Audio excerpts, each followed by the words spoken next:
여러분, 요즘 참 신조어들이 참 많이 있습니다.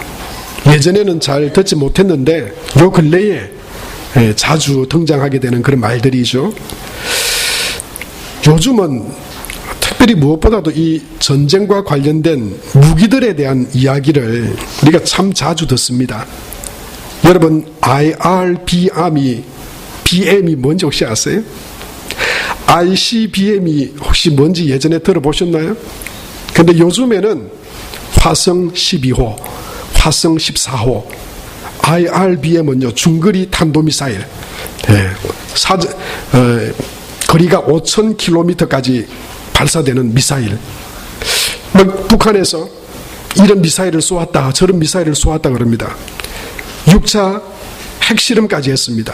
그리고는 화성 14호, 아마 군사 전문가들은 저것이 ICBM일 것이다, 대륙간 탄도미사일일 것이다 예측을 합니다. 그리고는 그것을 태평양 바다로 쏘아 올렸습니다. 그러자 우리나라도 거기에 뒤질세라 현무2를 발사했습니다. 말은 하지만 여러분, 이게 뭔지 저도 잘 모릅니다. 현무2가 뭔지. 하지만 미사일이래요. 그리고 미국에서는요, 괌에서 B-1B, 이게 뭔지 잘 이름이 왜 그런지, 별명이 죽음의 백조입니다. 이 비행기를 띄워서 지금 북한 영해 근처까지 그 비행기가 F-15호의 호의를 받아서 일본에서 발진한 그 전투기들과 함께 북한 영해를 바로 그 앞까지 갔다 왔다, 이런 이야기를 우리가 보도를 통해서 들었습니다. 북한이 뭘 쏘아올리면 우리도 미국에서도 그것보다 훨씬 더 강력한 무기들을 보냅니다. 좀 있으면 항공모함도 우리나라 이 근해로 보낸다 그럽니다. F-22라고 하는, 아직도 미국에서 만들어가지고 다른 나라에 다른 무기들 많이 수출하는데 이 비행기만은 수출하지 않는데요. 아주 특별한 비밀 기술이 있어서 스텔스 기능을 장착한 이 F-22, 제가 말은 하지만 도대체 저게 뭔지는 잘 모릅니다. 하지만 이런 듣지도 못하고 보지도 못한 막 무기들의 각축전이 됐어요. 여러분, 왜 이렇게 무기들을 북한에서 미사일을 쏘아 올리고, 또 그러면 우리나라에서 대응을 하고 뭘로 합니까? 무기로 합니다. 북한이 핵실험을 하고 미사일을 쏘는 이유가 뭘까요? 우리 무시하지 마라, 우리 요구하는 것 내놔라, 자기 힘을 과시하는 것이죠. 우리 화나면 무슨 짓 할지 모른다, 이런 무기를 가졌다, 조심해라.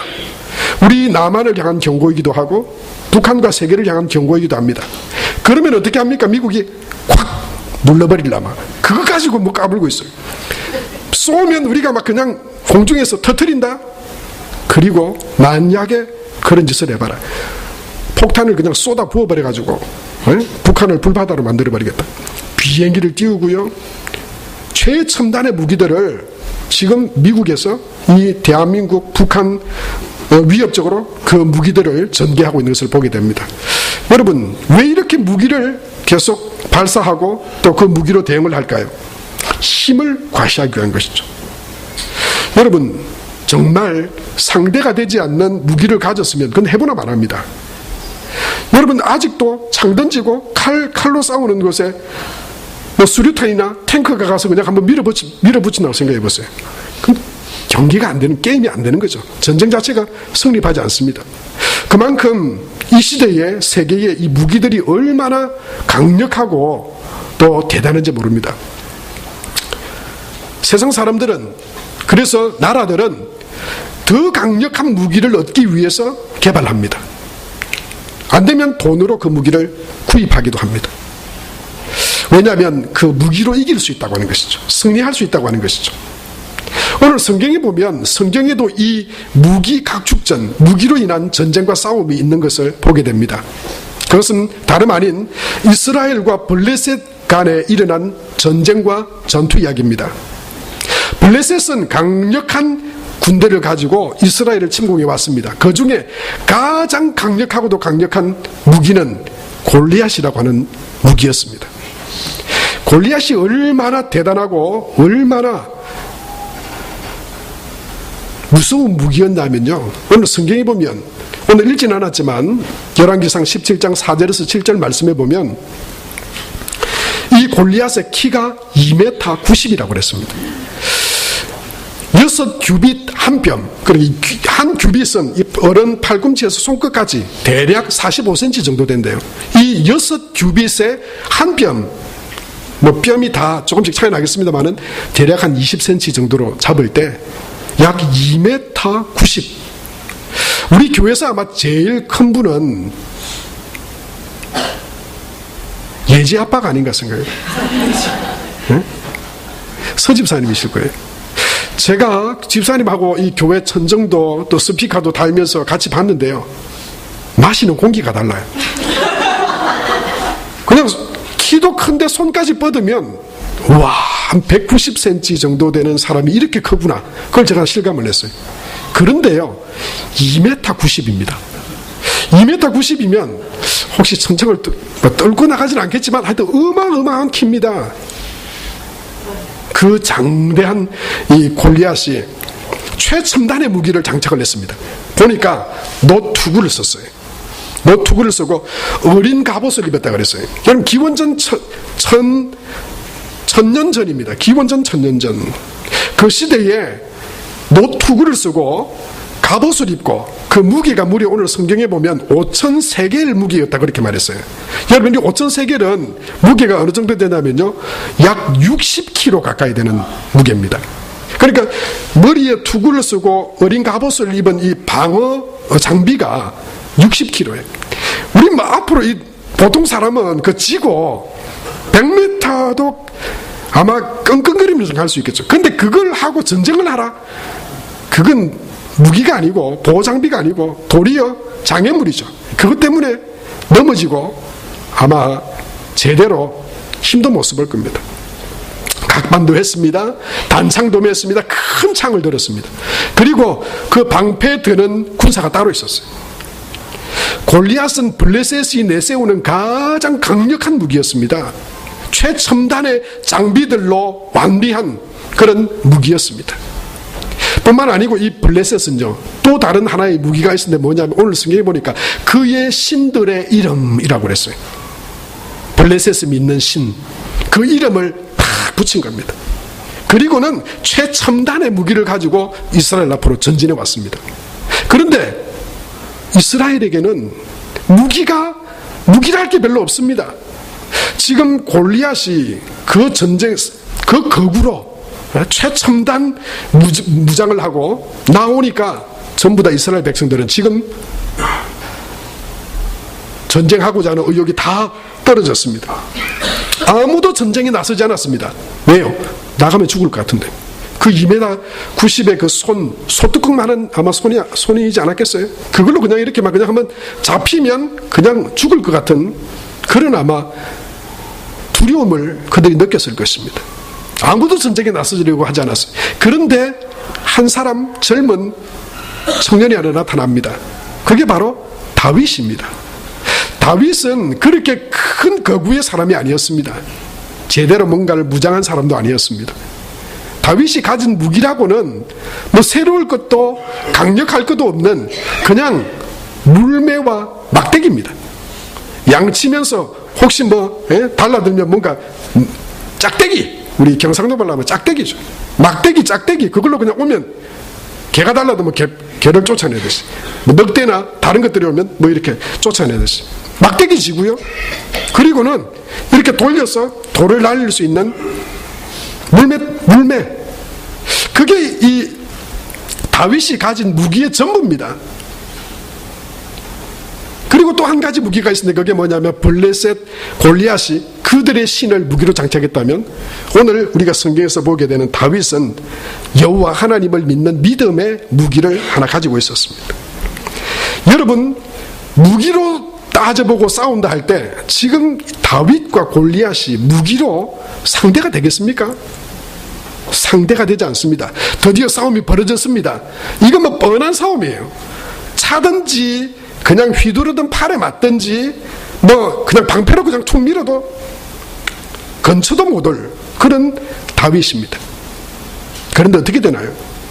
도리어 다윗이 던진 물맷돌에 그 거구 최첨단의 무기와 힘을 자랑했던 골리앗이 그 앞에 쓰러지고 맙니다. 그 앞에 무너지고 맙니다. 어처구니 없게도 최첨단의 무기, 그 힘이 무력화되어 버리고 아무 쓸모가 없어져 버렸더라라는 것입니다. 1995년 3월에 이스라엘 팔레스타인 지역에서 고고학자들이 어떤 귀한 것을 발견했다라고 하는 것이 신문에 나왔습니다. 그게 바로 이 발견입니다. 여러분, 이 주일 오전에 해골을 보여드려서 죄송합니다만은, 여러분, 저 빨간 동그란 그 원 안에 들어있는 게 뭔지 혹시 아시겠습니까? 다윗이 물매로 던졌던 돌이다. 그걸 발견했다라고 하는 고고학자들의 발표가 있었어요. 보니까 그 해골과 그 유골을 이렇게 보니까 키가 약 2m 90 정도 되는 거구의 뼈였어요.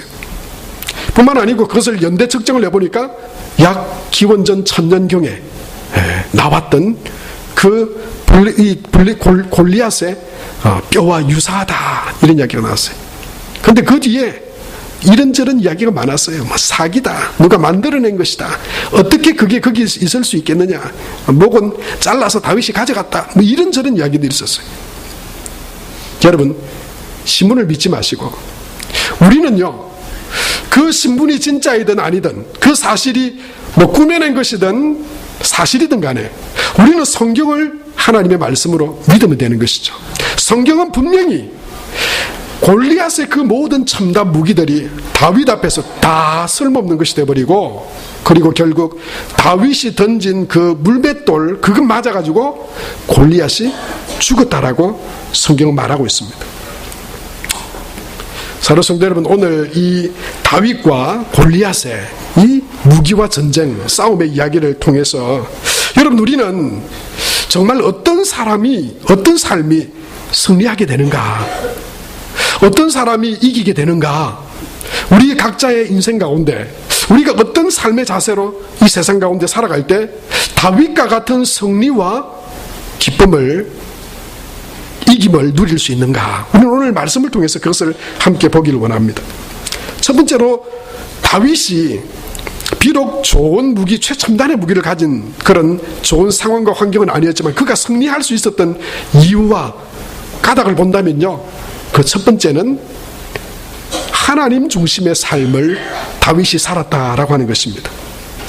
다윗이 던진 물매를 통해서 우리는 무엇을 중심으로 살아야 이기는가, 이걸 우리가 볼 수 있습니다. 여러분, 물맷돌은요, 저번에 이스라엘 그 문화유물전 우리 권사님들과 교인들이 함께 가서 보았습니다. 이 물매는 이런 모습이에요. 하나는 손가락에 걸고 하나는 손에 쥐고 그 보자기 같은 저기에다가 돌을 집어넣습니다. 그리고는요, 저걸 그냥 돌리는 겁니다. 딱 서서 돌리다가 어느 시점이 되면 하나의 손을 쫙 놓으면 잡고 있던 쌓여있던 돌이 앞으로 탁 튀어져 나가게 돼 있어요. 여러분, 중심을 잘 잡아야 됩니다. 다윗의 손에서 저 물매가 붙들려져 있지 않으면 저 무기가 아니에요. 그냥 손으로 집어 던져야 돼요. 힘도 없습니다. 그러나 다윗의 손에 딱 붙들려져서 그것이 돌이 날아가기 전에 원심력과 중력이 작용해요. 딱 지구 중심에, 여러분, 지구 중심에서 우리를 다 끌어당기는 힘이 있잖아요. 중력이 있잖아요. 그것 때문에 우리가 서서 다닙니다. 물건이 쏟아지지 않습니다. 바닷물이 어떻게 쏟아지지 않을까? 옛날에는 그냥 평평하니까 그런 줄 알았는데 아니잖아요. 요즘도 지구가 평평하다 이렇게 여기는 분들이 있습니까? 야, 안 그러면 우리가 어떻게 서 다니겠나? 그런 이야기 하시면 안 됩니다. 지구는 둥 겁니다. 둥 건데 우리가, 아니, 이렇게 어떤 사람은 옆으로, 어떤 사람은 약간 대각선으로도 서 있을 텐데 우리가 그건 못 느끼잖아요. 그리고 살아가잖아요. 왜 그렇습니까? 지구에서 당기는 힘이 있기 때문에. 뉴턴이 발견했던 만유 인력의 법칙, 끌어당기는 힘이 있고, 그리고 두 물체 간에 서로 힘이 작용하는 그 원리 때문에 사실 우리가 서서 생활하는 겁니다. 무중력 상태에서는 우리가 이렇게 서서 자유롭게 생활할 수 없어요. 마찬가지로 물매를 들었던 다윗이 하나님 중심에 딱 자리를 잡고 있었던 거예요. 하나님 손에, 다윗의 손에 그 물매가 들려져 있었던 거예요. 그래서 날아가지 않았습니다. 아무렇게나 이렇게 돌아다니지 않았습니다. 다윗의 손에 그 물매가 들려져 있었던 것처럼, 여러분, 우리가 우리 삶 가운데 다가오는 문제와 우리 삶 가운데 있는 생활 가운데서 저와 여러분 또한 삶에서 승리하기 위해서는 중심을 어디에 두는가, 그게 중요합니다. 우리 삶의 중심을 어디에게 두는가, 누구에게 두는가. 여러분, 다윗은요, 하나님께 그의 삶의 중심을 두었습니다. 이것이 다윗이 승리하는 비결이었습니다. 무기에 있지 않았습니다. 힘에 있지 않았습니다. 능력에 있지 않았습니다. 하나님 중심의 삶에 그의 승리의 비결이 있었습니다. 여러분, 신앙의 삶이란 어떤 걸까요? 믿음으로 산다, 신앙생활한다. 여러분, 그것은요, 뭐 거창하고 대단한 능력 있는 삶을 이야기하는 것이 아닙니다. 믿음으로 산다, 신앙을 가지고 있다라고 하는 것은요, 바로 그 삶의 중심을 하나님께 두고 살아가는 사람입니다. 삶의 중심을 하나님께 두고 살아가는 사람입니다. 좋은 일이 있어도 하나님을 중심으로 살아갑니다. 나쁘고 슬프고 괴로운 일이 있어도 하나님 중심으로 살아갑니다. 좋고 성공할 때에는 하나님께서 주신 은혜임을 믿고 하나님께 찬양하고 감사합니다. 힘들고 어려운 일이 있어도 하나님의 중심의 삶은 그 힘듦과 어려움을 가지고 하나님 앞에 나옵니다. 하나님, 이 고난과 역경도 이겨낼 수 있는 힘과 능력과 그 소망이 하나님께 있음을 믿습니다. 여러분, 믿음의 삶은 바로 그것입니다. 믿음이 없는 사람들은 어떻게 합니까? 교회를 그냥 다니듯 하기만 하는 사람은 어떤 사람입니까? 좋은 일이 있을 때는 하나님께 나와서 기뻐하고 찬양하는데, 어려운 일이 있으면요, 하나님 믿어도 아무것도 안 되네, 별거 없네. 이런 하나님을 떠나버린 사람이에요. 그 사람은 그 삶의 중심이 하나님께 있는 사람이 아닙니다. 삶의 중심을 하나님께 두는 사람은 어떤 순간에도, 여러분, 예배를 중심으로 살아갑니다. 하나님을 통해 힘과 능력을 공급받습니다. 그래서 그것으로 세상 가운데 나아갑니다. 스타이즈라고 하는 목사님이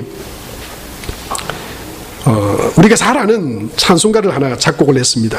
그 뭐냐면 543장에 보면 어려운 일 당할 때라고 하는 찬송입니다.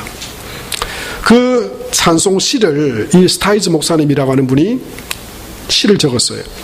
그리고 복음 전도자였던 무디 목사님, 그리고 복음 가수로 활동했던 생키에게 이 곡으로, 이 가사로 한번, 이 시로 곡을 하나 지어봐, 찬송가를 하나 작곡을 해달라. 그래서 이 생키가 곡을 붙였습니다. 그게 바로 543장의 어려운 일 당할 때라고 하는 찬송인데요, 가사가 이렇습니다. 어려운 일 당할 때 나의 믿음 적으나 의지하는 내 주를 더욱 의지합니다. 성령께서 내 마음 밝히 비춰주시니 인도하심 따라서 주만 의지합니다. 밝을 때의 노래와 어두울 때의 기도로 위태할 때 도움을 주께 간구합니다. 생명 있을 동안에 예수 의지합니다. 천국 올라가도록 의지할 것 뿐입니다. 세월 지나갈수록 의지할 것 뿐입니다. 무슨 일을 만나도 예수 의지합니다. 사랑하는 성도 여러분, 우리가 세상 가운데서 이기고 승리하는 길은 여러분이 최첨단의 무기를 장착하는 것이 아닙니다. 여러분, 아무리 좋은 칼, 돈, 지혜, 명성, 권력, 그걸 쥐었다 해도요, 그게 때로는 우리를 찌를 수도 있습니다. 복인 줄 알았는데 그게 나를 찔러 죽일 수도 있고요, 우리 가족들을 찌를 수도 있고요, 사람을 고통 가운데 빠뜨릴 수도 있습니다. 돈도 권력도 세상의 최첨단 무기들, 그거 장착하고 싶으시죠? 그거 가지고 싶으시죠? 그러나 거기에 승리가 있는 것이 아닙니다. 하나님을 의지하고, 여러분, 하나님께로부터 와서, 하나님에게로 와서 하나님께 우리의 삶을 드리고, 어떤 고난과 어떤 어려움과 어떤 문제와 우리 삶을 하나님의 인도하심과 하나님의 은혜 가운데 우리가 붙들려 하나님 바라볼 때, 여러분, 그때 하나님께서 주시는 참된 승리가 그곳에 있는 줄 믿습니다. 여러분, 그래서 신앙인은요, 하나님 중심의 삶은 좋으면 예배하고 싫으면 떠나가는 게 아닙니다. 내가 먼저 급하고 원하는 일이 있으면 하나님을 예배하고 섬기던 일들이 뒤로 밀리는 삶이 아닙니다. 어떤 사정, 이런 사정, 저런 사정, 내 삶의 문제가 이렇고 저래서 나는 하나님을 예배하는 일을 등한시하고, 여러분, 그렇게 소홀하게 신앙을 대하는 자세가 하나님 중심의 삶이 아닙니다. 하나님 중심의 삶은 어떤 일이 있어도 찬양 가사처럼, 어려운 일이 있어도, 때로는 실망되는 일이 있어도, 때로는 절망되는 일이 있어도, 낙심되는 일이 있어도 하나님께로 가야 소망이 있다고, 하나님께로 가야 승리할 수 있다고, 하나님 안에서 변화되리라고 여러분 믿고 하나님께로 오는 사람입니다. 그리고 그 하나님이 주신 은혜와 말씀과 능력을 힘입어서 다시 세상 가운데로 나가는 삶입니다. 그것이 바로 하나님 중심의 삶입니다. 사랑하는 성도 여러분, 저와 여러분이 내 중심, 세상의 중심, 세상의 무기, 세상의 힘, 그것 중심으로 살아가는 사람이 아니라 우리 삶의 모든 것 되시는 하나님 중심의 삶을 살아가는 저와 여러분의 삶이 다 될 수 있게 되기 바랍니다. 그래서 하나님으로부터 오늘도 오셔서 말씀과 은혜로 체험받아서 여러분, 세상의 어떤 문제들, 우리 앞에 다가오는 골리앗도 하나님의 능력으로 이기게 되는 그런 승리의 역사가 저와 여러분 가운데 있게 되길 바랍니다. 여러분, 승리하는 하나님 중심의 삶, 여러분, 그것은요, 또 다른 말로 표현하면 절망과 낙심이 아니라 어떤 상황 가운데서도 믿음과 소망 가운데 나아가는 삶이 하나님 중심의 삶입니다. 하나님께 믿음에 어울리지 않는 말이 있다면 그건 낙심입니다. 절망입니다. 여러분, 사랑의 반대말은 무관심이라 그래요. 미움이 아닙니다. 증오가 아닙니다. 아예 사랑하지 않으면 관심조차도 없습니다. 죽든지 살든지 내버려 둡니다. 여러분, 그런데 믿음의 반대말은 우리가 흔히 불신, 그렇게 말할 수 있죠. 불신, 안 믿으면 믿음의 반대다.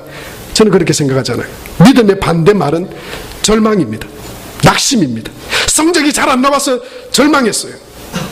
취업이 제대로 되지 않아서 낙심됩니다. 사업에 실패해서 낙심됩니다. 가난해서 절망합니다. 낙심합니다. 여러분, 근데 그건 하나님 중심의 삶이 아닙니다. 그것은 믿음이 아닙니다. 믿음에는 절망과 낙심이 없습니다. 전능하신 하나님, 창조주 하나님을 마음의 중심에 모시고 살아가는 사람에게는 낙심과 절망이 없습니다. 그것에 빠지지 않습니다. 그런데 오늘 성경에 보면요, 거기에 빠졌던 사람들이 있습니다. 그걸 바라보고 어떤 사람들은 기고만장하고 교만했던 사람이 있고요, 어떤 사람 부류는요, 이 세상 하나님이 아니고 세상의 그 무기, 그것 보고요 절망하고 낙심이 돼가지고는 도저히 싸움에 나갈 수 없는 지경에 있었던 사람들이, 그게 바로 다름 아닌 사울과 이스라엘 군대 백성들이었어요. 골리앗 앞에 떡 서니까 그 골리앗의 덩치와 무기와 힘과 그 무기들을 보니까 싸울 엄두조차 나지 않는 거예요. 그래서 어떻게 돼버렸습니까? 절망했습니다. 낙심 가운데 빠졌어요. 싸우고자 하는 의욕이 하나도 없어져 버렸습니다. 그런데 반면에요, 그걸 의지했던 골리앗은 어떻습니까? 하나님 두려운 줄 몰라요. 그리고는 자기가 가진 뭐가 대단한 것처럼, 그걸로 뭐 전부 다 이길 수 있는 것처럼 기고만장합니다. 교만합니다. 여러분, 돈 좀 있으세요? 학벌이 좀 있으세요? 교만하지 마세요. 그게 우리 삶의 능력이 아닙니다. 그것으로 우리가 승리하는 게 아닙니다. 그것 때문에 내 믿음이 죽을 수도 있고, 여러분, 그것 때문에 우리 주변에 있는 사람들이 죽을 수도 있어요. 그것 때문에 힘들어질 수도 있어요. 공부 좀 못한다고 낙심하지 마세요. 1등 못했다고 낙심하지 마세요. 그것 때문에 우리 인생이 살고 죽는 것 아닙니다. 우리 삶의 승리는 하나님께 있습니다. 다윗은요, 없었습니다. 무기도 없었고 능력도 없었고 키도 없었고 힘도 없었어요. 그런데 다윗은 절망하지 않았습니다. 낙심하지 않았습니다. 다 풀이 죽어가지고 기고만장하고 있는 교만한 골리앗 앞에서요, 다 기가 죽었어요. 무기를 보여주자 전부 다 막 기가 확 죽어버렸어요. 근데 다윗은 어떻게 했습니까? 다윗은요, 그 골리앗의 이야기를 듣고 사울 왕에게 찾아갑니다. 이 목동 제대로 뭐 무기도 갖추지 못하고 그냥 양치던 이 다윗이 사울에게 갑니다. 내가 나가겠다고, 내가 가서 저 골리앗 한 방 붙겠다고. 그러니까 뭐라 그럽니까? 이 정신이 없던지, 이게 미쳤던지, 이게 뭐 아직 뭔가를 제대로 모르던지, 얼마나 무서운 존재인지 아직 네가 모르는구나. 하루 강아지 법무소인 줄 모르는 격이구나. 그래도 이미 다윗이 가려고 하는 것을 꺾지 않자 어떻게 합니까? 야야, 이리 와라. 너 지금 이게 꼴이 이게 뭐냐? 사울 왕이 투구를 씌워줍니다. 이 투구 써라. 그래도 골리앗만큼은 안 되지만 이거 그래도 어느 정도 한 방에는 안 갈 수 있다. 그래도 너도 뭐 치명적인 상처는 못 주더라도 뭐 조금 데미지는 줘야 될 거 아니냐. 투구를 씌워줬어요. 칼도 줬습니다. 다 사울이 입던 옷도 입혀봤습니다. 그런데요, 다윗이 그걸 입고 이렇게 좀 다녀봅니다. 그런데 다윗에게 그것이 익숙하지가 않았어요.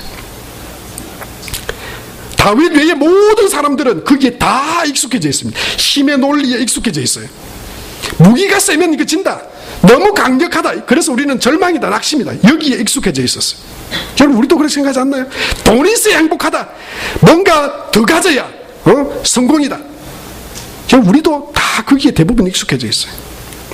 사울과 이스라엘 백성도 골리앗도 다 거기 세상에 익숙해져 있었어요. 다윗은요, 도리어 그것이 거추장스러웠습니다. 39절에 보면 다윗이 이렇게 말하죠. 우리 같이 한번 읽겠습니다. 시작. 다윗이 칼을 군복 위에 차고는 시험적으로 걸어보다가 사울에게 말하되 익숙하지 못하니 이것을 입고 가지 못하겠나이다 하고 곧 벗고 그랬어요. 여러분, 무엇에 익숙한가? 그걸 잘 보셔야 돼요. 우리는 하나님을 믿는 사람들입니다. 우리도 혹시 사울과 이스라엘 백성들처럼 객관적인 조건 따지고 상대적인 전력 따지고 세상 사람들이 보는 돈과 명예와 힘 따지고, 그래서 그거 가져야 돼, 그게 있어야 힘 있는 사람이야, 승리하는 사람이야, 그거 못 가진 사람은 실패한 사람이야. 여러분, 저와 여러분도 혹시 그 세상에 익숙해져 있지 않나요? 다윗은요, 사울이 씌워주는 투구와 그 갑옷이 거추장스러웠습니다. 왜요? 그는 그렇게 그것에 익숙해진 사람이 아니었어요. 그런데 다윗이 익숙한 게 하나 있었습니다.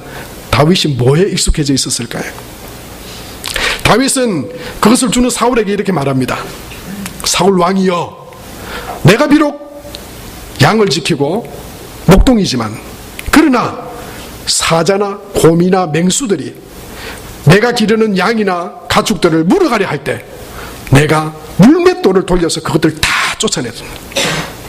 그리고요, 그것들이 나를 향해서 달라들면은 내가 그 맹수들을 잡아서 죽였습니다.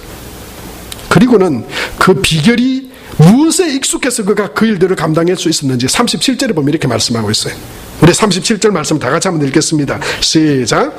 또 다윗이 이르되 여호와께서 나를 사자의 발톱과 곰의 발톱에서 건져내셨은즉 나를 이 블레셋 사람의 손에서도 건져내시리라. 사람들이 다 세상의 무기, 세상의 힘, 그 투구와 어린 갑옷에 익숙해져 있었고, 그 무기 앞에 서면 다 죽을 거다, 거기에 익숙해서 벌벌벌 떨고 낙심하고 절망해 있었을 때 다윗은 나는 그건 거추장스럽습니다, 그것에 익숙하지 못합니다. 그러면서 그가 익숙한 걸 말합니다. 그가 양을 칠 때 무서운 맹수들이 그 가축들을 사로잡아갈 때, 그때 하나님을 그는 믿고 그들을 지켜냈습니다. 그들을 향해서 돌을 날렸습니다. 하나님께서 믿음으로 그를 지켜주시고 그를 인도해 주실 것을 믿었습니다. 그는 그 믿음에 익숙해져 있었습니다. 그는 하나님께 익숙한 사람이었습니다. 하나님이 살아계십니다. 지켜주시고 나를 보호해 주시고, 내가 하나님 의지하며 믿음으로 나아갈 때 세상에 무기들 없습니다, 지혜도 없습니다, 돈도 없습니다, 자랑할 것도 없습니다. 그러나 하나님이 내 삶의 중심이 되시고 하나님이 나를 붙들어 주시면 이길 수 있습니다. 맹수도 다 이겼습니다. 그 맹수들 가운데서 이기게 하신 그 하나님께서 저 다윗도 이기게 하시고 우리에게 승리를 주실 줄로 믿습니다. 그 믿음 가진 거예요. 사랑하는 성도 여러분, 저와 여러분이 그 하나님의 은혜와 도우심에 익숙한 성도들 되시길 바랍니다.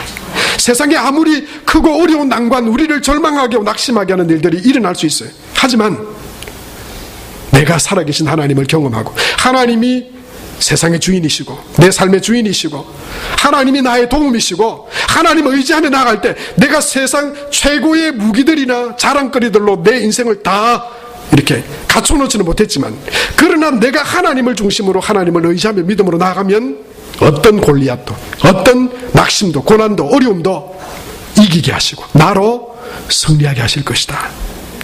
여러분, 이런 믿음이 저와 여러분 가운데 있게 되길 축복합니다. 하나님의 중심의 삶을 사십시오. 하나님이 하나님께로 돌아와 어떤 것이든, 낙심이든 절망이든, 여러분 어떤 마음의 간구든 하나님 앞에 그것들을 내어드리십시오. 우리 삶의 주인의 자리를 하나님께 내어드리십시오. 그리고 하나님을 찾으십시오. 시편 42편 5절 말씀처럼 사슴이 시냇물을 찾기에 갈급함같이 내 영혼이 주를 찾기에 갈급하나이다. 왜 이렇게 너 실망하고 있느냐? 왜 이렇게 너 낙심하고 있느냐? 왜 하나님이 없는 것처럼 실망하고 삐져서 하나님을 떠나려고 하느냐? 내 영혼아, 하나님을 바라라. 여러분, 하나님을 사슴이 시냇물을 찾듯 하나님을 향해 믿음으로 나아갈 때 하나님께서 시편 42편 5절에 찬양과 고백을 주실 줄 믿습니다. 우리 다같이 그 말씀을 한번 읽겠습니다. 시작. 내 영혼아, 내가 어찌하여 낙심하며 어찌하여 내 속에서 불안해하는가? 너는 하나님께 소망을 두라. 그가 나타나 도우심으로 말미암아 내가 여전히 찬송하리로다. 아멘. 여러분, 하나님 믿으면서 실망했습니다, 낙심했습니다, 절망했습니다. 그건 어울리지 않는 말이에요. 여러분, 어떤 절망과 어떤 어려움 가운데서도 소망의 주님을 찾고 의지하는 여러분 되시기 바랍니다. 거기에 힘과 능력과 승리가 있을 줄 믿습니다. 그 하나님 중심의 삶에 하나님께서 부어주시는 무기라야, 하나님 중심의 삶에 주시는 하나님의 은혜라야, 그것이 나도 살고 다른 사람도 살리는 것이 될 수 있어요.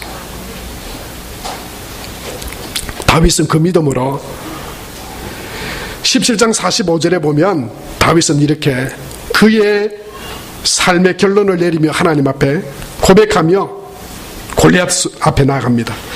블레셋 사람에게 이르되 너는 칼과 창과 단창으로 내게 오거니와 나는 만군의 여호와의 이름 곧 네가 모욕하는 이스라엘 군대의 하나님의 이름으로 내게 가노라. 사랑하는 성도 여러분, 하나님 중심의 삶이 저와 여러분의 삶의 중심이 되고 하나님의 도우심과 이기게 하심과 능력이 우리 삶에 익숙한 것이 되어서, 하나님을 모르는 사람들은 세상의 무기를 보고 세상의 자랑거리를 보고 그것에 낙심하고 때로는 절망하고 교만하기도 하지만, 그러나 하나님 그분이 내 삶에 익숙한 분, 나의 도움과 나의 능력이 되시는 분, 나를 승리하게 하시는 분, 그런 믿음의 고백으로 하나님 앞에 나아가서 다윗을 존귀하게 승리의 사람으로 세워주셨던 것처럼 그 믿음 안에서 저와 여러분 또한 날마다 승리하는 그런 믿음의 복된 삶을 살아가는 저와 여러분 다 될 수 있게 되기 바랍니다. 오늘 다윗을 통해서 하나님은 하나님의 중심의 삶을 살라고 우리에게 말씀하십니다. 세상의 창과 단창과 검이 아니라 하나님을 의지할 때 참된 승리가 있다고 말씀하십니다. 그 말씀을 믿고 순종하는 삶을 삶으로 저와 여러분 또한 승리하는 복된 믿음의 삶이 되길 바랍니다. 하나님 아버지, 은혜를 감사합니다. 우리에게 은혜 주심을 감사합니다. 오늘도 세상 가운데 살다가 돌아와 하나님께로 예배할 수 있도록 은혜 주심을 감사합니다. 하나님이 우리 삶의 중심이 되게 하심을 감사합니다. 하나님, 때로는 우리를 절망하게 하고 낙심하게 하는 어려운 고난들이 세상 가운데 많이 있지만, 그러나 하나님이 내 삶의 중심이시고 하나님이 도움이시고 승리이심을 믿고 믿음으로 나아갈 때 다윗이 익숙했던 그 하나님이 우리 삶에도 익숙하게 경험되어지는